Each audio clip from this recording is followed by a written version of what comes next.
আর যেহেতু ভারত আর পাকিস্তান এখন একটা মুখোমুখি পর্যায়ে আছে, সেখানে আমরা কতটুকু সম্পৃক্ত হওয়ার সম্ভাবনা রয়েছে আপনার কাছে একটু শুনতে চাই। আর সেখানেও পারমাণবিক যুদ্ধ হওয়ার কোনো সম্ভাবনা আপনি দেখেন কি? ইউনূস সাহেবের কথাটা, এই যে প্রস্তুতির ব্যাপারটা, এটা কিন্তু ভারত পাকিস্তান যুদ্ধে জড়িয়ে যাবে আমরা, সেটা হয়তো সাধারণ মানুষ সেভাবেই নিচ্ছে, কিন্তু আমার ধারণা কিন্তু সেটাও না। আসসালামু আলাইকুম, আমি আপনাদের কাছে দেখাবো যুদ্ধের মুখোমুখি ভারত পাকিস্তান, যা আপনারা দেখলে অবাক হয়ে যাবেন। তো আজকের এই ভিডিওগুলো অত্যন্ত গুরুত্বপূর্ণ, তো আমি আশা করবো যে আপনারা সম্পূর্ণ ভিডিওটি দেখবেন। আর এই সম্পূর্ণ ভিডিওটি দেখলেই বিস্তারিত জানতে পারবেন। আর এই ভিডিওগুলো দেখানোর আগে আপনাদের কাছে আমার ছোট্ট একটি রিকোয়েস্ট, আপনারা যদি আমার চ্যানেলে নতুন হয়ে থাকেন তাহলে এরকম নিত্য আপডেট নিউজ সবার আগে পেতে আমার এই চ্যানেলটি সাবস্ক্রাইব করে আমার সাথেই থাকুন। আর এখন চলুন কথা না বাড়িয়ে আমরা এক এক করে ভিডিওগুলো দেখে আসি। আর যেহেতু ভারত আর পাকিস্তান এখন একটা মুখোমুখি পর্যায়ে আছে, সেখানে আমরা কতটুকু সম্পৃক্ত হওয়ার সম্ভাবনা রয়েছে আপনার কাছে একটু শুনতে চাই। আর সেখানেও পারমাণবিক যুদ্ধ হওয়ার কোনো সম্ভাবনা আপনি দেখেন কিনা? আসসালামু আলাইকুম। আপনাদেরকে ধন্যবাদ, সহ আলোচক বৃন্দ এবং আপনি উপস্থাপক এবং সুধী দর্শক শ্রোতা মণ্ডলী, আমাকে সুযোগ দেওয়ার জন্য কৃতজ্ঞতা। আমি শুরু করব আমাদের কলিমুল্লাহ ভাইয়ের ওখান থেকে। কলিমুল্লাহ ভাই, ওনার প্রতি আমার শ্রদ্ধা, কৃতজ্ঞতা যে উনি ইজ ভেরি ওয়েল ইনফর্ম। উনি আমার মনে আছে যে ওই যখন আমাদের গত বছরের মোটামুটি এই সময়ে বা তার একটু আগে উনি প্রায় কোন চ্যানেলে যেন বললেন যে কত ট্রাক, কত অস্ত্র যেন বাংলাদেশ দিয়ে নর্থ ইস্টের যাওয়ার একটা সম্ভাবনা আছে। উনি মোটামুটি সোর্স ওনার উল্লেখ করছেন, সম্ভবত এই জাতীয়। I may be wrong correctly, but আমার এইটুকু মনে আছে। যদি আমি বুঝতাম যে কলিমুল্লাহ ভাই এখানে আছে, তাহলে আমি ওই সূত্রটা সহ আমি হাজির হতাম। এনিওয়ে, আমি বাংলাদেশের ব্যাপারটা শোনেন। ইন্ডিয়ার জন্য যেটা সবচেয়ে বড় চ্যালেঞ্জ সেটা হচ্ছে চীন, পাকিস্তান আছে, চীন আছে, এবং তাদের আমাদের পূর্বে যে আমরা বাংলাদেশ আছি, এইটা তাদের স্ট্র্যাটেজিক ক্যালকুলাসে সবচেয়ে বড় ফ্যাক্টর ছিল। এবং আমাদের বাংলাদেশকে ডিসমেম্বারিং করার পিছনে একটা হচ্ছে আমাদের আকাঙ্ক্ষা ছিল যে আমরা স্বাধীন হব, আর সেটাকে তারা পালে বাতাস দিয়েছে এই ইন্ডিয়া। এবং একটা বড় কারণ যে তাদের স্ট্র্যাটেজিক ক্যালকুলাসে ছিল। এখন আমাদের এখানে আপনি চিন্তা করে দেখেন যে চীনের সাথে বর্তমানে তারা খুব দুর্বল অবস্থায় আছে। আপনারা হয়তো জানেন যে প্রায় 2000 বর্গ কিলোমিটার এলাকা, এই যে 2000 সাল থেকে যে চীনের সাথে আমাদের এই ডোকলাম ওই অঞ্চলে, মানে ওটা ওয়েস্টার্ন সেক্টর, ওখানে তারা দখল করে রেখেছে, এবং সেটা কিন্তু আর তারা রিকভার করতে পারে না ইন্ডিয়া। এবং এই সম্পর্কিত বিভিন্ন কোনো মানে সরকারি স্টেটমেন্টও নাই। তো এইটাকে যদি আমরা সামনে রাখি, তাহলে ইন্ডিয়া এই মুহূর্তে যেটা করছে, তাদের পাকিস্তান ফ্রন্ট, এবং যখন 2020 সালে চীন আসলো ওদিকে, তখন এই পাকিস্তান সেক্টর থেকে অনেক সৈন্য তাদেরকে পুল আউট করে ওই সেক্টরে নিয়ে যাওয়া হয়েছে। আর একটা কথা একটু মনে রাখার দরকার এই পুরো সিনিয়রিটি বোঝার জন্য, চীনের সাথে ভারতের স্থল সীমান্ত প্রায় 3444 কিলোমিটার। এবং চীন কি করছে, আপনার একবার লাদাখ সেক্টরে নড়াচড়া করে, আবার সেন্ট্রাল সেক্টরে নাড়াচাড়া করে, আর অরুণাচল, যেটাকে তারা নিজের প্রদেশ হিসাবে মানে জায়গা দখল করে নিয়েছে অলরেডি নিজেদের। এবং সীমান্তের পাশে তারা করছে। এখন এই সার্বিক বিষয়টা কেন বললাম যে বাংলাদেশকে, তার আগে একটা গুরুত্বপূর্ণ, আমি গত কয়েকদিন ধরে আসলে 22শে মার্চ ওই ঘটনাটা, সরি 22শে এপ্রিল এই ঘটনাটা ঘটছে, যে পুলওয়ামার যে আপনার যে আক্রমণটা। তো তারপরে থেকে ওদের এই যে মানে টিভি রুমগুলো অত্যন্ত গরম, এবং যুদ্ধ ওখানেই বেশি হচ্ছে। তো তার ফলে এই যে আজকে আজকে আরেকটা খবর আছে, যে টিভি রুমের কথা বলছেন, গরম টিভি রুমের সবচেয়ে গরম যিনি সাংবাদিক, ময়ূক রঞ্জন। হ্যাঁ, আমি ময়ূরপঙ্খী, যেটা আমি নাম দিয়েছি, ময়ূরপঙ্খী লাফ দিয়ে দিয়ে কথা বলে, তার নামে কিন্তু অলরেডি মামলা হয়েছে আজকে পশ্চিমবঙ্গে। এই প্রথম তার বিরুদ্ধে মামলা হয়েছে, দেশদ্রোহিতার মামলা হওয়ার সম্ভাবনা খুব বেশি। অলরেডি হাইকোর্ট অর্ডার দিয়েছে যেন তার বিরুদ্ধে তিনি যত ভিডিও করেছেন দেশদ্রোহিতার নামে, সবগুলো ভিডিও যাতে একসাথে করে হাইকোর্টে জমা দেয়। সুতরাং আজকে সে হাইকোর্টে উপস্থিত হয়েছে। তার ব্যাপারে তার জায়গার মানুষই অলরেডি ব্যবস্থা নিয়েছে এবং তার অফিসের সামনেও অবস্থান কর্মসূচি করেছে। আজকে দেখলাম, অনেকগুলি বিষয় দেখলাম। জি, হুম। খুব ভালো সংবাদ। এখন অর্ণব গোস্বামীর এগেনস্টে হবে কিনা জানা যায় না। আর মেজর জেনারেল জিডি বক্সি, এরা যে কথাবার্তা বলে, এবং আরেকজন হচ্ছে মেজর গৌরব আরিয়া। আমি দেখলাম আমাদের হুম। বাংলাদেশ ম্যাপটা নিয়ে ওই যে রংপুর অঞ্চল বাংলাদেশ আর পাকিস্তান নিয়ে পড়ে থাকে সারাদিন, যারা কোনো কাজ নেই। জি জি জি। তো এখন আমি আমি যেটা মনে করছি যে বাংলাদেশকে তারা নতুন ফ্রন্ট হিসেবে তারা বিভিন্ন কথাবার্তায় আনছে। এখন আপনি চীনের সাথে কোনোভাবেই ওখান থেকে তাদের মানে ব্যাক আউট করার সুযোগ নাই, এবং ওখানে পরিস্থিতি স্বাভাবিক না।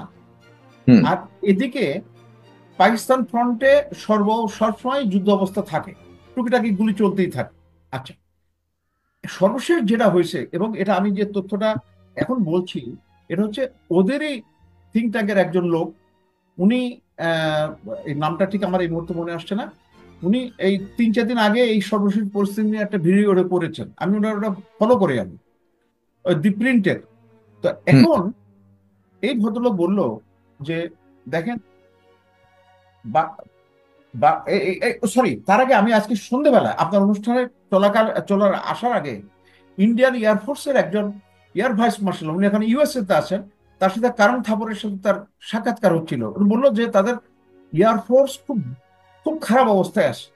সুতরাং এক ফ্রন্ট তো দূরের কথা, 2 ফ্রন্ট তো দূরের কথা, এক ফ্রন্টই তাদের সেই ক্যাপাবিলিটি নাই। কারণ ওরা ওই যে MiG-21 বাইসন তারা মানে স্কোয়াড্রন রাখছে, কিন্তু নট অপারেশনাল। এবং স্পিয়ারের একটা বিরাট সমস্যা যুদ্ধে, আপনি জানেন যে যে কোনো সমরাস্ত্র ব্যবহার করতে হলে স্পিয়ারের একেবারে পর্যাপ্ত সাপ্লাই বা স্টক না থাকলে ওইগুলো একবার করার পরে সমস্যা হয়, যেটা ইউক্রেন এখন ফলো করছে। যাক, ইউক্রেন প্রসঙ্গটা এই উদাহরণ হিসেবে নিয়ে আসলাম। তো আমি যেটা মনে করছি যে ইন্ডিয়া আওয়াজ বেশি দিবে, এবং এই বিহারে বোধহয় ভোট কয়েকদিন পরেই। হুম। সো আপনি যদি খেয়াল করে দেখেন 2019 সালে এই যে এই ঘটনাটাকে আপনি কি মনে করেন সাধারণভাবে পাকিস্তানের ইন্ধনে এ ধরনের ঘটনাটা ঘটেছে? আই মিন, যেটা কাশ্মীরে ঘটলো। এইটা, জি জি জি, আমি বলছি এইটা আমার বিবেচনায়, এবং আমি বিবেচনা কিভাবে করছি, বিভিন্ন তথ্যপত্রে ইন্ডিয়ার লোকজনই বলছে যে এটা হচ্ছে ফলস ফ্ল্যাগ অপারেশন, অর্থাৎ তারা নিজেরাই করে অন্যদের দোষ করার চেষ্টা করছে। এবং তার একটা কারণ হচ্ছে, আপনি 2018 সালে 2019 সালে তারা এই ফলস ফ্ল্যাগ অপারেশন, সরি, বালাকোটে আক্রমণ করে আপনি ভোটের কি পরিমাণ ভোট পেয়েছিল আপনি হিসাব করে দেখেন, নরেন্দ্র মোদী। পুলওয়ামাতে আবার, হ্যাঁ, একই একই। রাইট।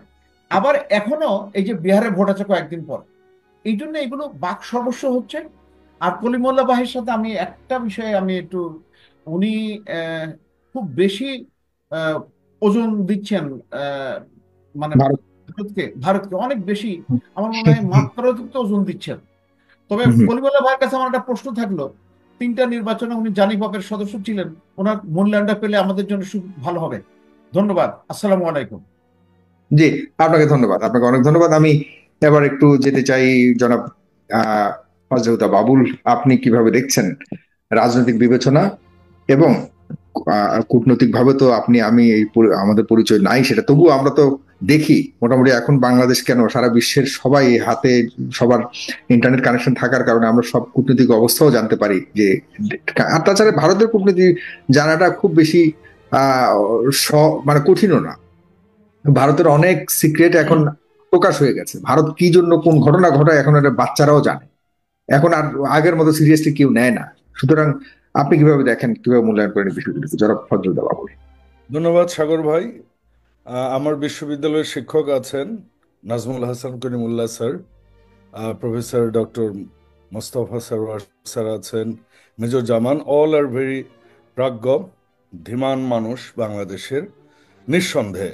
আর আমি ওই যে বললেন কূটনীতি নিয়ে আমার কোনো ধারণা নেই, তবে একটা ধারণা আমার আছে, সেটা প্র্যাকটিক্যাল ধারণা।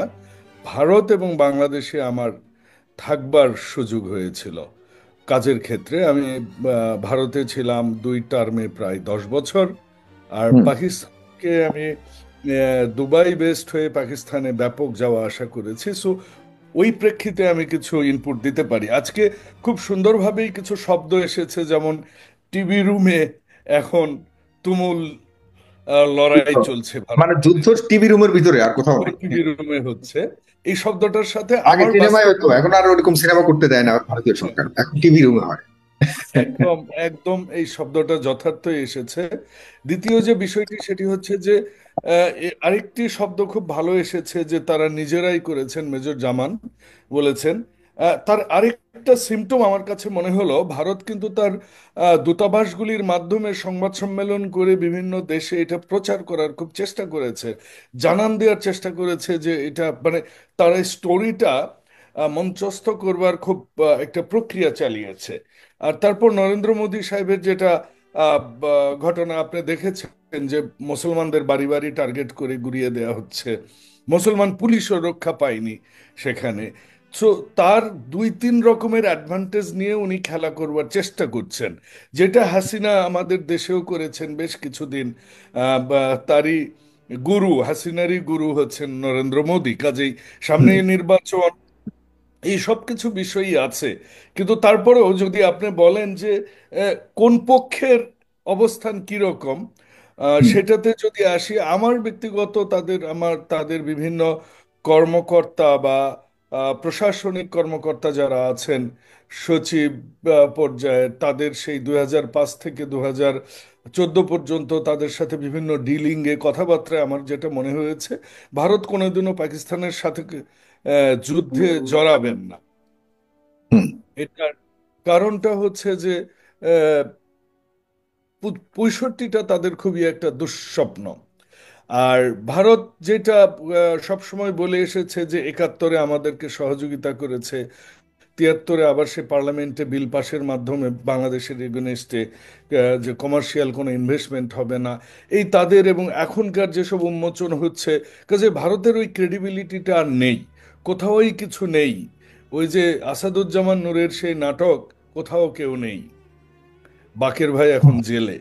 তো ঠিক ওই রকম অবস্থায় এখন নরেন্দ্র মোদীর, তার একমাত্রই যেটা ইউনিক সেলিং পয়েন্ট, সেটা হচ্ছে যে মুসলমান হিন্দু দাঙ্গা লাগানো এবং দায়ভার মুসলমানদের দেয়া। যে যে যে ভিডিওটি আপনি দেখিয়েছেন, বিএসএফ এর কাছে হাত জোর করে মাপ, বিএসএফ হাত জোর করে মাপ চাচ্ছে আমাদের জওয়ানদের কাছে, এটা নিঃসন্দেহে একটা আমাদের জন্য অর্জন। কিন্তু সেই সাথে আপনি বাংলাদেশকে নিয়ে আমি বেশি কথা বলতে চাই, কারণ বাংলাদেশেরও কিন্তু স্বাধীনতা সার্বভৌমত্ব নিয়ে নাজমুল হাসান কলিমুল্লাহ স্যার যেটি বলেছেন, সেটির সাথে আমি সম্পূর্ণ একমত না হলেও কিছুটা কমপ্লিমেন্ট করতেই চাই, যে বাংলাদেশের অভ্যন্তরে ঢুকেও কিন্তু কিছুদিন আগেও বিএসএফ এর আহ, সৈন্যরা লালমনিরহাটের কিন্তু একজন আমাদের বাংলাদেশি ভাইকে ঘাস কাটতেছিল, তাকে হত্যা করেছে। হুম। এই কাপল অফ উইকস এগো। আপনি যদি দেখেন যে আমরা আহ, করছি ক্ষমা, আমাদের আমাদের টেরিটরির ভিতরে এসে বেআইনি ভাবে আমাদের লোকজনকে ধরে নিয়ে যাওয়ার প্রাক্কালে আমরা ধরে ফেলেছি, এবং এটা কত বড় অপরাধ! সাধারণ মানুষ আসেনি, একজন সরকারি বাহিনীর সদস্য এসে আমাদের টেরিটরির ভিতরে এসে এই ধরনের বেআইনি কাজ করছে, আমরা ধরে ক্ষমা করে দিচ্ছি, আর তারা সরাসরি খুন করছে। এই হলো দুই দিকের, দুই ফ্রন্টের আচরণ। ওইটাতেই আমি আসছি। তা আমাদের সার্বভৌমত্ব কিন্তু, দেখুন, আমাদের কিন্তু আপনার এখানে আমি ভিডিওটা দেখলাম, নর্মালি রাজনীতি করবার কারণে এই পেপার, পত্রিকা, টেলিভিশন, ইউটিউব আমাদের তো দেখা হয়, আমার চোখে কিন্তু পড়েনি সাগর ভাই। আপনার এটা কিন্তু দেখলাম আপনার অনুষ্ঠানে, যে আপনি দেখালেন, এটা আমাদের মিডিয়াতে এটা আসা উচিত এবং ব্যাপকভাবে আসা উচিত আমি মনে করি। কিন্তু হ্যাঁ। সেই সাথে যেটা ও, কলিমুল্লাহ স্যারকে আমি যেটা কমপ্লিমেন্ট করতে চাচ্ছিলাম, সেটা হচ্ছে আমাদের দেশে কিন্তু আপনার বার্মা অ্যাক্টের পর যেটা হয়েছে, এই যে আরাকান আর্মিরা এসে জলকেলি খেলে যাচ্ছে আমাদের এখানে, এবং তারা সে আরাকান আর্মির ড্রেস পরেই এসেছে। আমাদের সরকার থেকে কিন্তু আমরা সেরকম কোনো দৃশ্যমান কোনো আহ, এর জন্য ব্যবস্থা নেওয়া বা রাষ্ট্রের স্বাধীনতা সার্বভৌমত্বের বিষয়টা নিয়ে তাদের আমরা কোনো রকমের কোনো স্টেটমেন্ট বা জোরালো কোনো পদক্ষেপ আমরা দেখিনি। হুম। যে জিনিসটা হচ্ছে সেটা হচ্ছে যে ভারত খুব ভালো করেই জানে যে চায়না, পাকিস্তান, বাংলাদেশ বা এটার একটা বলয় আছে, কারণ ওই ইসরায়েলের সাথে যদি আমরা এখন কাশ্মীরকে ম্যাচ করি হবে না। যদি এটা পারতো ভারত, ভারত এটা অনেক আগেই করে ফেলতো। কারণ ভারতীয়দের যে মেন্টালিটিটা সেটা হচ্ছে যে ভারতীয়রা আহ, উম, রাজনৈতিক যে কোনো মতপার্থক্য সত্ত্বেও তারা একটা ব্যাপারেই কিন্তু একমত। আমি দেখেছি কেউ কেউ বলেন কংগ্রেস লিবারাল, মোদি হিন্দুত্ববাদী। মোদি অবশ্যই হিন্দুত্ববাদী, কিন্তু কংগ্রেসের সময়ে কিন্তু বাবরি মসজিদে তালা দেয়া হয়েছিল। তো এই না, যে তারা সব বিষয়, সেম, তারা সার্বভৌমত্বের ক্ষেত্রে তারা সব সব সব সেম। সেম, এবং সব এবং একসাথে।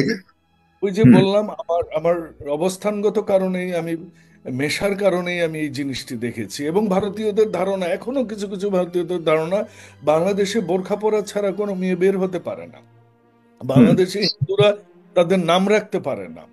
এবং তাদের এখনো ধারণা কোনো কোনো জায়গায় যে বাংলাদেশের প্রধানমন্ত্রীর নাম হচ্ছে শেখ মুজিবুর রহমান। এবং অনেক শিক্ষিত মানুষ, স্কুলের শিক্ষকরাও, আমি বলছি আমার 2014-15 অভিজ্ঞতা বলছি। So this is the reality of the Bharat country. ভারতীয়রা যে কিসের উপর চলে এটা ভারতীয়রাই ভালো জানে। 65টিতে ভারতীয়রা কিন্তু তার জবাব পেয়েছে। 71-এ আমার মনে হয় যে আমাদের বাংলাদেশিদের যে জাতীয়তাবাদ, বাংলাদেশিদের যে ঐক্য, আমার ভারত অবশ্যই বিশ্বের সাথে হয়তোবা কিছু করেছেন, আমি কূটনীতি অত বুঝি না। আমি শিওর মোস্তফা সরোয়ার স্যার এই ব্যাপারে বিশদ একটা ব্যাখ্যা দিবেন, এবং আমরা এক্সপেক্টও করছি তাই। কিন্তু বাস্তব কথা হচ্ছে যে ভারতের কাছে কিছু নেই। ভারত কিন্তু জওয়ানকে এখন রেশনও দিচ্ছে না, লেটেস্ট খবর। হুম। ভারত কিন্তু জওয়ানদেরকে এখন আকৃষ্টও করতে পারছে না। ভারতের এই জওয়ানরা কিন্তু 20 মিনিট পরে আক্রান্তকারীর কাছে গেছে। একটা মোস্ট ভার্নারেবল একটা প্লেসে আর্মি পুলিশ 20 মিনিটেও পৌঁছতে পারেনি। আর এই যে যারা হামলাকারী, তারা গেল কোথায়, কিভাবে গেল, কোন দিক দিয়ে গেল, তারা আসলো কি করে, তাদের ফুটেজ কি, তাদের কি কোনো সিসিটিভি নেই? তারা এসে এখন নিজের দেশের মধ্যে বিভেদ সৃষ্টি করে শুধুমাত্র সরকারি ক্ষমতায় থাকবার জন্য মোদি এখন এটা করছে। এবং এটা খুব বেশি হলেই আগের মতো একটু হালকা সার্জারি স্ট্রাইক করবে, কিংবা ওই বেলুচিস্তানের ওই দিক দিয়ে রয়ের মাধ্যমে 2-4টা খুন খারাপি করবে। কিন্তু আমি মনে করি ওই যে ছোটবেলা থেকে একটা কথা শুনে এসেছি, আমার বাবাও আর্মিতে ছিলেন, উনি ইঞ্জিনিয়ারিং করেছিলেন, 78-এ উনি রিটায়ার্ড করেছেন। সো আমার 7 ভাইয়ের মধ্যে 5 ভাইয়ের জন্ম পাকিস্তানে। তো আমি by born Bangladeshi, but so far manufactured in Sargodha. তো I am sure major Zaman knows Sargodha very well. Hmm. Hmm. তো মানে, আহ, এখানে আমার কাছে মনে হয়েছে পাকিস্তানিরা is very prepared in all stage, all time. And ভারতীয়রা যেটা বলেছেন মেজর জামান পারফেক্টলি, বিমান বাহিনীর অবস্থা, আমি নিজে বিমান বাহিনী এলাকায় থেকেছি জবের কারণে, তার আশপাশেই থেকেছি। এবং একটা কথা আছে, ছোটবেলা থেকে আমরা জানতাম যে ভারত, অভিনন্দনকে তো অভিনন্দন পাকিস্তান, জানিয়েছিল ভারত, সেই অভিনন্দনের অবস্থা তো আমরা দেখেছি। সেটিও স্বীকার করে এক্স্যাক্টলি। না ভারত, প্রত্যেকটা জিনিসকে খুব নিকৃষ্ট ভাবে প্লে করার চেষ্টা করে। এটি আসলে আমাদের আমাদের বাংলাদেশিদের রুচিতেও বাধে, এখন একটা এটা একটা যে আচরণ বলয় বলয় যে তৈরি হয়েছে গ্লোবাল কূটনীতিতে বা সম্পর্কে, সেটা হচ্ছে পাকিস্তান চায়না। আপনি যদি পাকিস্তানে যান, আপনি দেখবেন রেস্টুরেন্টে বসে যেসব চাইনিজরা খাওয়া দাওয়া করছে, ওদের পেটটা ভুঁড়িটা আহ, আমাদের মতো হয়ে গেছে। চাইনিজদের মতো ওদের অবস্থা নেই। এতটাই পাকিস্তানে ভর্তি চাইনিজ। এবং তাদের সম্পর্ক যে ওই গোদারা নর্থে একটা সিপোর্ট করলো যে ওনারা চায়না। উম, জামান ভাই, আপনি আনমিউট করতে হবে। হুম। গোয়াদার গোয়াদার গোয়াদারে যে সাপোর্ট, এটা দীর্ঘদিনের সম্পর্ক। তো আমরা যেটা ছোটবেলা থেকে জেনে এসেছি যে ভারতীয় অফিসার, হুম। চাইনিজ অস্ত্র আর পাকিস্তানি সৈন্য। তো হুম। এখন কিন্তু চাইনিজ অস্ত্র আর পাকিস্তানি সৈন্য একসাথে হয়ে এরা কিন্তু আমার মনে হয় ব্যাপক ওয়েট ক্যারি করে। চায়না এবং পাকিস্তান একসাথে হয়ে তারা ঐক্যবদ্ধ ভাবেই মোকাবেলা করবে তো কোনো কিছু হলে। দ্য সেখানে days the G days will be not good for India. এবং আমি শিওর বাংলাদেশে যেভাবে এই শেখ হাসিনা ওয়াজেদ কট হয়েছেন, এক সময় হয়তো ভারতেও মোদির অবস্থা সেরকমের দিকে যাবে। সেরকম দিকে যাবে। জি জনাব ডক্টর মুস্তফা সরওয়ার, প্রিয় দর্শক আপনারা একমত কিনা জনাব ফজলুল হুদা বাবুলের সাথে? আপনাদেরকে অনুরোধ করবো আপনারা আপনাদের মতামত কমেন্ট বক্সে জানাবেন এবং অনুষ্ঠানটিকে অবশ্যই শেয়ার করবেন। আমরা খুব গুরুত্বপূর্ণ কথাবার্তা বলছি। ডক্টর মুস্তফা সরওয়ার, আপনার কাছে যেটি জানতে চাই যে ডক্টর নাজমুল হাসান কলিমুল্লাহ খুব স্পষ্টভাবেই কিন্তু ভারতকে মহিমান্বিত করার চেষ্টা করেছেন। উনি মহিমান্বিত মানে বাস্তবতা তুলে ধরেছেন। এটাকে হতে পারে আমাদের খারাপ লাগতে পারে, কিন্তু আমরা সার্বভৌমত্বের ক্ষেত্রে অনেকেই মন্তব্য করতে পারেন সাগর সাহেব কেন সঞ্চালক হয়ে কেন এটাকে। আমি একটা জায়গায় কখনোই আমি নিজেকে রিফ্রেন করতে পারি না টু মেক এনি কমেন্ট। এটা হলো যে আমার সার্বভৌমত্ব নিয়ে যখন প্রশ্ন ওঠে, আমি তখন শুধুমাত্র নিজে একজন সঞ্চালক নই, আমি বাংলাদেশি হয়ে উঠি। এটা হলো আমার চরিত্র। সেটা যেখানেই হোক, পৃথিবীর যে কোনো প্রান্তেই হোক, আমার দেশে যে কোনো সরকারই থাকুক, আমি আমার সার্বভৌমত্বের জন্য প্রাণ দিতেও রাজি আছি। এ হলো আমার অবস্থান। সুতরাং সেখানে যে কোনো সময় আমি ইন্টারাপশন করবোই, কে কি ভাবলো I don't care. Doctor Mostafa Sarwar, আপনার কাছে যেটা বলতে চাই সেটি হলো যে মানে এখানে ইসরায়েল একটি বড় শক্তি, যদিও এখনো পর্যন্ত একটা স্ট্রিপের সাথে বহু বছর তারা যুদ্ধ করে কিছুই করতে পারেনি এখনো পর্যন্ত। সেখানে তারা ভারতের সাথে মিলেমিশে কি বা অর্জন করতে পারবে, কি বা ভারতকে দিতে পারবে যদি সত্যিকার অর্থেই যুদ্ধ বেঁধে যায়। যদিও আমরা মনে করি যুদ্ধ হবে না, আমরা বিশ্বাস করি যুদ্ধ হবে না, এবং আমরা চাই যুদ্ধ কোনোভাবে না হোক, আমরা চাই উন্নতি হোক দেশের, ইনক্লুডিং ইন্ডিয়া। কিন্তু এই সম্ভাবনার ক্ষেত্রে যখন আপনার জোটবদ্ধ হবে দেশগুলো, ভারতের পাশে ইসরায়েল এসে দাঁড়াবে, পাকিস্তানের সাথে কে দাঁড়াবে আমি জানি না, কিন্তু চায়না এবং রাশিয়া পাশে রয়েছে, তাদের আফগানিস্তান, ইরান তাদের পাশে রয়েছে। এদের ভূমিকা কি হবে বলে মনে করেন, এবং সম্ভাবনা কতটুকু দেখেন? পারমাণবিক অস্ত্রের যুদ্ধ কতটুকু হওয়ার সম্ভাবনা দেখেন?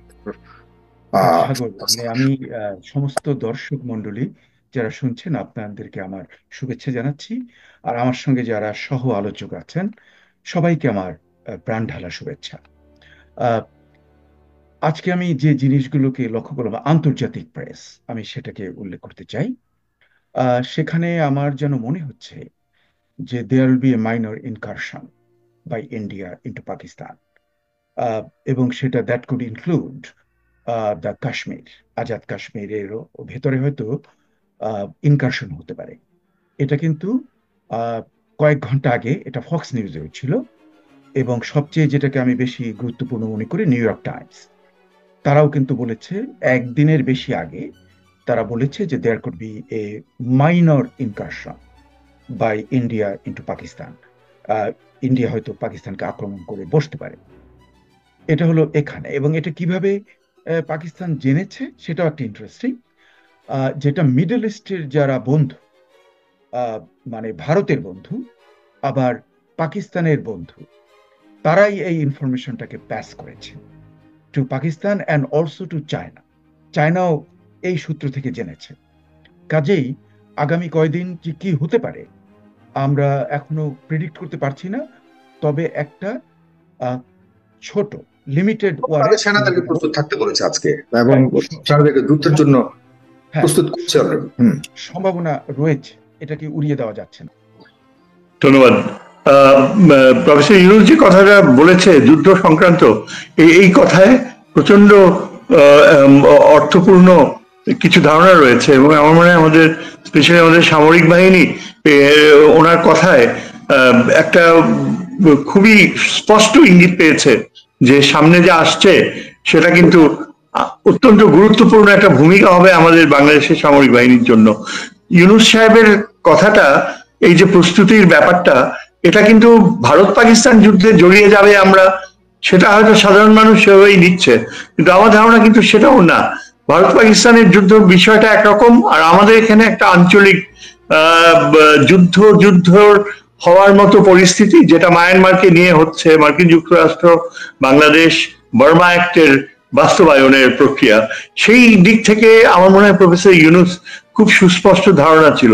প্রফেসর ইউনুসের চিন্তাধারাটা কিন্তু এটা অনেক আগে থেকেই তার যে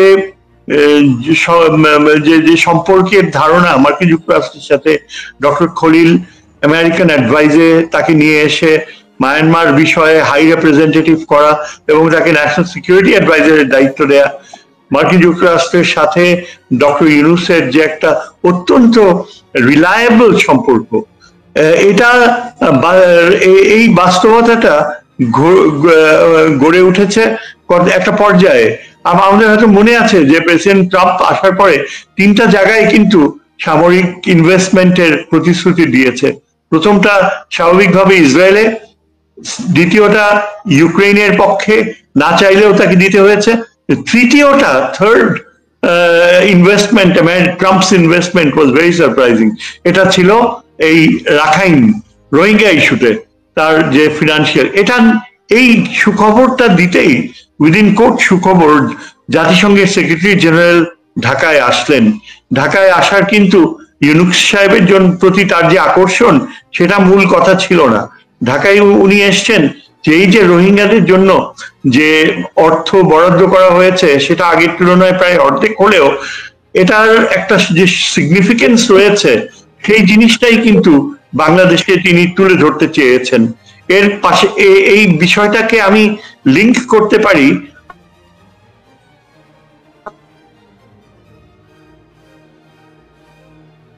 স্যার, আপনার নেটে বোধহয় সমস্যা হচ্ছে।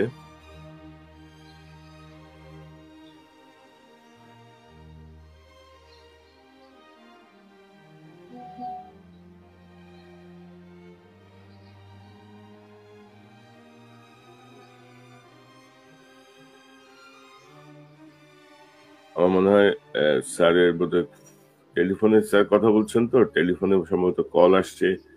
তার যতটুকু কথা হতো আমাকে বলতো, দেখো শহীদ, আমার মনে হয় যে আমেরিকানরা যেটা চায় যে they don't want the US. Sir, আমরা আপনার কথা কিছু মিস করেছি ইন্টারনেটের সংযোগের জন্য, যে মহাসচিব যখন আসলেন তারপর থেকে স্যার মহাসচিব।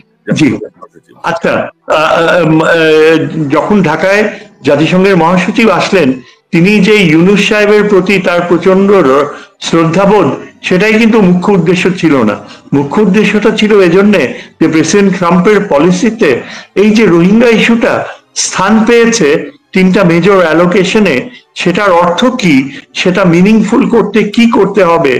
এবং আপনি জানেন যে সে পর্তুগালের ফরেন মিনিস্টার ছিল, নেটোর সম্পর্কে তার সম্যক ধারণা রয়েছে এবং মার্কিন যুক্তরাষ্ট্রের নিরাপত্তা সংযোগগুলো এগুলো সম্পর্কে তার কিন্তু অত্যন্ত প্র্যাগমেটিক বাস্তববাদী ধারণা রয়েছে। ঢাকায় আসার পরে তিনি যাদের সাথে আলোচনা করলেন সেই আলোচনার গুলা অত্যন্ত কূটনৈতিক দিক থেকে যেমন গুরুত্বপূর্ণ, সামরিক দিক থেকেও সেগুলো অর্থপূর্ণ ছিল। আমি যেভাবে অর্থ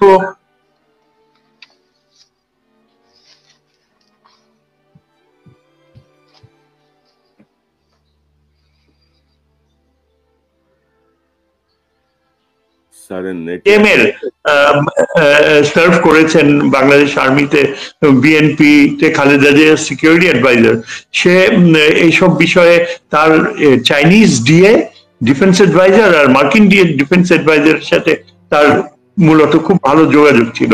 আকবর আমাকে এনলাইটেন করতো মাঝে মাঝে, because we developed a very close tie. মাঝে মাঝে এমনও সম্পর্ক খারাপ হতো যে 1 বছর কথা বলতাম না, কিন্তু ঘনিষ্ঠ একটা আস্থার সম্পর্ক ওর সাথে আমার ছিল ক্লাস 7 থেকেই, 1964 থেকে। তা আমরা দুজনেই একই হাউসে বড় হয়েছে। তো আকবর আমাকে যেটা বললো, টু মেক ইট ব্রিফ, যে আমেরিকান ডিফেন্স অ্যাডভাইজারের কাছ থেকে আমি যা বুঝি, এইখানে আমেরিকানরা এনকারেজ করে না সামরিক বাহিনীকে ইন্টারভিন করতে, কেননা তারা মনে করে যে the army should be kept non-controversial for a bigger responsibility, অর্থাৎ সামনে সামরিক বাহিনীর আরো গুরুত্বপূর্ণ কাজে লাগবে মার্কিনী স্বার্থে, এবং সেজন্য আর্মিকে তারা কন্ট্রোভার্সিয়াল করবে না। আচ্ছা, তারপর এখানে আমরা যা দেখতে পেয়েছি, ওই যে American deputy NATO Pacific commander ঢাকায় আসছিলেন, আর্মি চিফের সাথে আলাপ আলোচনা হয়। He was not concerned যে এখানে আর্মি চিফের অ্যালিজিয়েন্স কোন দিকে, তিনি কিরকম চিন্তাধারার লোক, এইসব না বদার করে he put forth the US policy যে বার্মা অ্যাক্ট ইমপ্লিমেন্ট করার এখনই ঠিক সময়। এবং 2টা কারণে আমার মনে হয় বার্মা অ্যাক্টকে আমেরিকানস দেখেছে ইমপ্লিমেন্ট করার। প্রথমত এই যে 16টা বছর হাসিনার যুগে বার্মা অ্যাক্ট করার পথে যেতেই পারে নাই because of the Indian resistance এবং বিকজ অফ দ্য ফ্যাক্ট যে বাংলাদেশের ফরেন পলিসি সেখানে একেবারেই কোন রকমের মায়ানমারে কোন রকমের অংশগ্রহণ করা, বার্মা অ্যাক্টের বিষয়ে কার্যকর পদক্ষেপ নেওয়া, এটা কখনো তারা পারেও নাই।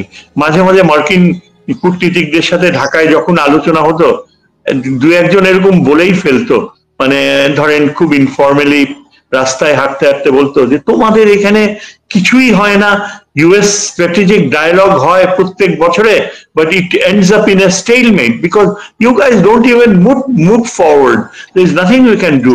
অর্থাৎ এই যে তারা আমাদের সামরিক বাহিনীকে নিয়ে মায়ানমারের ব্যাপারে একটা সামরিক ফুটস অন দ্য গ্রাউন্ড ধারণাকে ইমপ্লিমেন্ট করবে, তার ধারে কাছেও বাংলাদেশ ছিল না।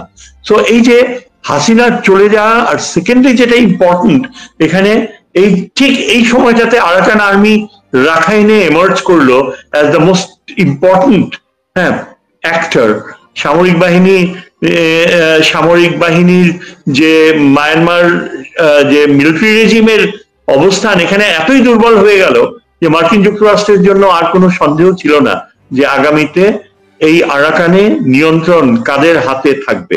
তো আমার ধারণা কি যে এখানে মূলত আমাদের সেনাবাহিনী প্রধান এবং যারা ডিরেক্টলি ইনভলভ হবে এরাই কিন্তু সবচেয়ে important, not the politicians, not even doctor Khalil. Doctor খলিলের রোলটা ছিল ন্যাশনাল সিকিউরিটি কাউন্সিলের যে ডেপুটি আমেরিকান, তার সাথে এই feasibility of applying the Burma act সেটা নিয়ে সামনে চলে আসা। খলিলের যে background, he has a PhD from Fletcher school, তার যে সংযুক্তিকরণ বাংলাদেশ পররাষ্ট্র মন্ত্রণালয়ের সাথে খুব ক্ষীণও ছিল, যার কারণে ফরেন সার্ভিস অফিসার্স হেটেড হিম। এখনো তাকে দেখতে পারে না দুই চোখে যে এই লোকটা পুরো একটা অপরচুনিস্ট, সে সারাটা ক্যারিয়ার ব্যবহার করেছে তার নিজের ইন্টারন্যাশনাল আপলিফট করার জন্য, আর সে তাকে দেখবেন যে সে আসলে কিছুই করতে পারবে না। এইরকম একটা জেলাসির ভিতর আমার ইনস্টিংক্ট সবসময় বলতো যে তাকে যতই অপবাদ দেখ, তার ম্যাট্রিমোনিয়াল লাইফ নিয়ে অনেকে এখানে অপবাদ দেওয়া শুরু করে দিচ্ছে, but the fact is that he had that inherent brilliance. Dhaka ইউনিভার্সিটিতেও টপ পজিশন পেয়েছে, সিভিল সার্ভিসে টপ পজিশন পেয়েছে, আমেরিকায় সে যথেষ্ট ট্রেনিং নিয়েছে to integrate diplomacy with military perception. সামরিক বাহিনীর প্রয়োগ কূটনীতির ক্ষেত্রে এই বিষয়ে তার যে অসাধারণ মেধা, এটার উপর আমার সবসময় আস্থা ছিল। আচ্ছা, যাই হোক, ঢাকায় যখন এই যে আলোচনা হয়ে গেল আমেরিকান প্যাসিফিক ডেপুটি কমান্ডারের সাথে, তখনই কিন্তু ইঙ্গিত ছিল যে একটা সময়ের কথা চিন্তা করতেছে। কোশ্চেন ইজ এখানেই যে বাংলাদেশের সামরিক বাহিনীর কতখানি আগ্রহ রয়েছে, কতখানি ইচ্ছা রয়েছে। এবং 3টা ডিভিশনের কথা শুনলাম, একটা ছিল 24 ইনফ্যান্ট্রি ডিভিশন চিরংয়ে, আরেকটা 10 ইনফ্যান্ট্রি ডিভিশন সম্ভবত রামু, আরেকটা 17 ইনফ্যান্ট্রি ডিভিশন যেটা সিলেটে।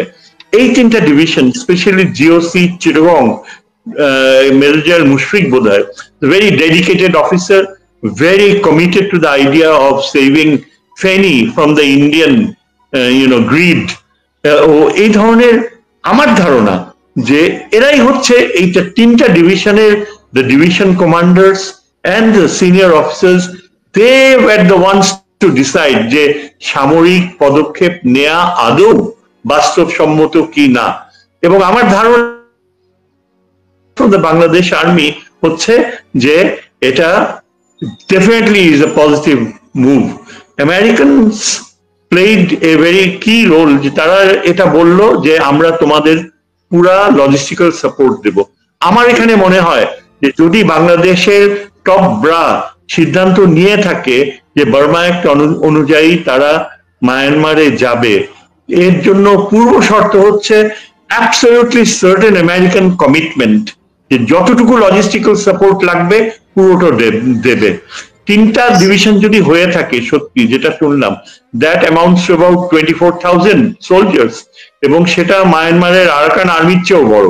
এবং আমাদের যারা এই 3টা ডিভিশনে রয়েছেন, দে আর অল ভেরি ওয়েল ট্রেইন। জাতিসংঘের অভিজ্ঞতা, পিস কিপিং, পিস এনফোর্সমেন্ট, সবকিছুর অভিজ্ঞতা। আমার ধারণা হচ্ছে যে দে ফেল টোটালি কনফিডেন্ট যে আরাকান আর্মির সাথে যদি কোনো রকমের প্রবলেম হয়, এটা সেটল ডিল করাটা সামরিক দিক থেকে কোনো অসুবিধা হবে না, provided the United States keeps its word, gives it, যদি পুরো ব্যাকিং করে তাহলে হবে। এবং এই ধারণাটাই আমি এখানেই শেষ করি আমার পার্টটা বলে, যে প্রফেসর ইউনুস যে বলেছে, আমার মনে হয় ইন্ডিয়া পাকিস্তানের যুদ্ধের দিকে সে ইন্ডিকেট করেনি, তিনি ইন্ডিকেট করেছে এই যে ইভেন্চুয়ালি। এখন কথা হচ্ছে পলিটিশিয়ানসরা যেভাবে লম্ফজম্প করছে, মনে হয় যেন তারাই আলোচনা করবে, পার্লামেন্টে নিতে হবে। They don't even have the minimum common sense যে it is the timing, যদি ইন্টারভেনশন হতে হয়, if the Americans want the Burma Act, this is the time when the iron is hot.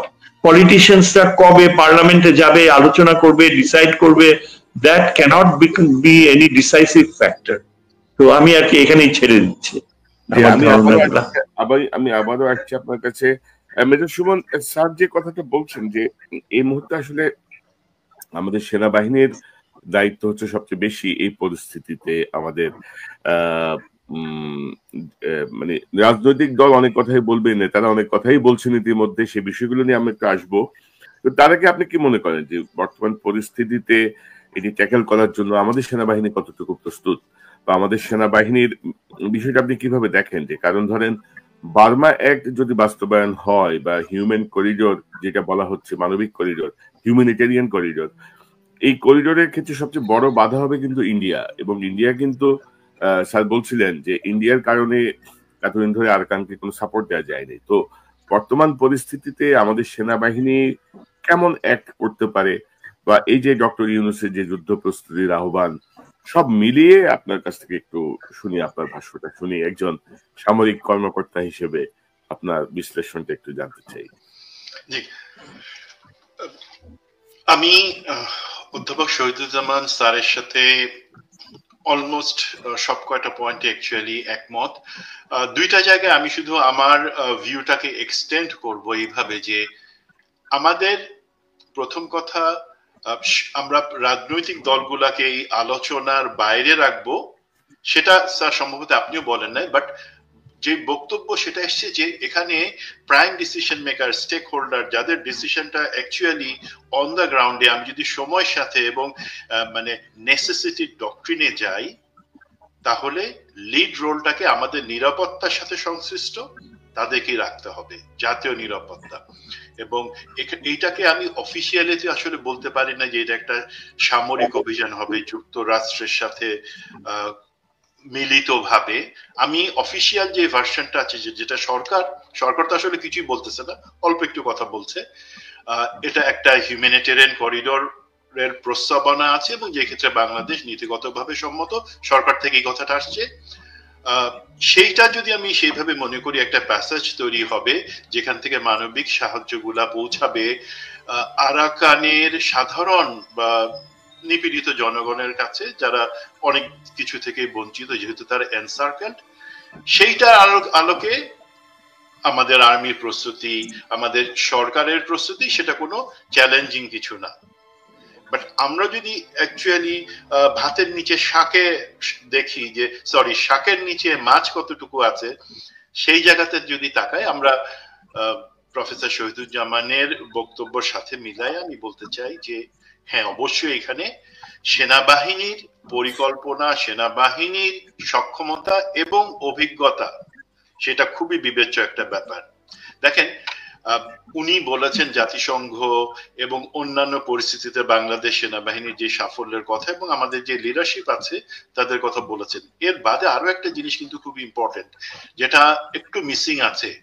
আমরা পার্বত্য শান্তি চুক্তির পরে ক্রমান্বয়ে যখন পাহাড়ি এলাকা থেকে ক্যাম্পগুলোকে সরাই আনা হয়, তারপর কিন্তু এই ধরনের টেরেন, যেই ধরনের টেরেনে আমরা একটা মানবিক করিডোর এস্টাবলিশ করার কথা বলছি, এবং সেখানে বলছি যে প্রয়োজনীয় সামরিক পদক্ষেপ বা সামরিক অভিযানের কথা যেটা বলা হচ্ছে, সেই জায়গাটা কিন্তু কোনো স্বাভাবিক একটা সমতল ভূমি না।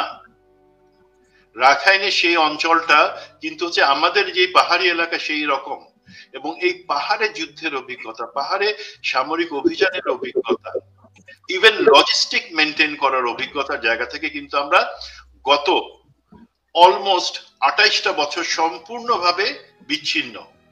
ক্যাম্পগুলাকে গুটে আনবার পরে আমাদের এখনকার যারা সৈনিক, কেউ তো 28 বছরের চাকরিতে নাই, বাট হ্যাঁ লিডারশিপে যারা তারা আছেন, আমরা সেখানে একই সাথে জেনারেল মুশফিকের কথা বললেন, জেনারেল মিনাজ আছেন টেন্ডিভে, the finest of the officers, তাদের প্রজ্ঞা, সামরিক জ্ঞান, এবং একই সাথে প্রধান উপদেষ্টার যে মিলিটারি সেক্রেটারি আছে জেনারেল ফেরদৌস, এই তিনজনের মাথাটাকে যদি আমি এক করি, যে হ্যাঁ অবশ্যই রণকৌশল সামরিক জ্ঞানের ব্যাপারে তারা অত্যন্ত অত্যন্ত মেধাবী, এবং আমি বলবো আমি তাদেরকে একদম A+ রাখবো। এখন কিন্তু প্রস্তুতিটা হচ্ছে যে আমাদের লজিস্টিক যে সেট আপ আছে, যেই আমরা যেই প্রশিক্ষণে যে ট্যাকটিক্স ফলো করি অথবা আমাদের যে প্রসেসটাকে ফলো করি, এবং মাঠ পর্যায়ে আমাদের যেই সৈনিকরা আছে, ব্যাটালিয়ান্স গুলো আছে, তাদের কারো আসলে ওইভাবে পার্বত্য এলাকায় সামরিক অভিযান, সেটা একটা পিসফুল সামরিক অভিযান হোক অথবা হেভি এঙ্গেজমেন্ট হোক, যেটা আমি আশঙ্কা করি না, তার অভিজ্ঞতা থেকে কিছুটা আমরা দূরে আছি। সেটাই আমার কাছে শুধুমাত্র একটা চ্যালেঞ্জ মনে হচ্ছে, বিকজ বাকি যেই চ্যালেঞ্জের জায়গা থাকা স্বাভাবিক, এবং আসল চ্যালেঞ্জ লজিস্টিকটা কিভাবে মেট আপ করা হবে। এই প্ল্যানিং এর পর্যায়ে আমাদের এয়ার অ্যাসেট এবং এয়ার কভার গুলা কিভাবে আসবে, আমরা আমাদের বিমান বাহিনীর সক্ষমতা জানি, বাট তার সাথে সাথে আমাদেরকে অবশ্যই নিশ্চিত করতে হবে কমপ্লিট এয়ার সুপ্রিমেসি থাকবে সেই জায়গাটাতে। সেই সময় সেই জায়গাটা কিন্তু একটা ধারণা আছে যে যারা এই উদ্যোক্তা, এই অভিযানটার অথবা জাতিসংঘের পক্ষ থেকে হিউম্যানিটেরিয়ান করিডোরের জন্য তারা সেটা নিশ্চিত করেছেন যে তারা সেই জিনিসটা দেখবেন। তো আমি আশা করছি যে আপনারা সব ভিডিওটি দেখেছেন। তো আপনাদের যদি এই বিষয়টি নিয়ে কোনো মতামত থাকে আমাকে অবশ্যই কমেন্টে জানাবেন। আর আপনারা যদি আমার চ্যানেলে নতুন হয়ে থাকেন তাহলে আমার এই চ্যানেলটি সাবস্ক্রাইব করে আমার সাথেই থাকুন। তো দেখা হচ্ছে পরবর্তী ভিডিওতে। সে পর্যন্ত ভালো থাকবেন, সুস্থ থাকবেন। আল্লাহ হাফেজ।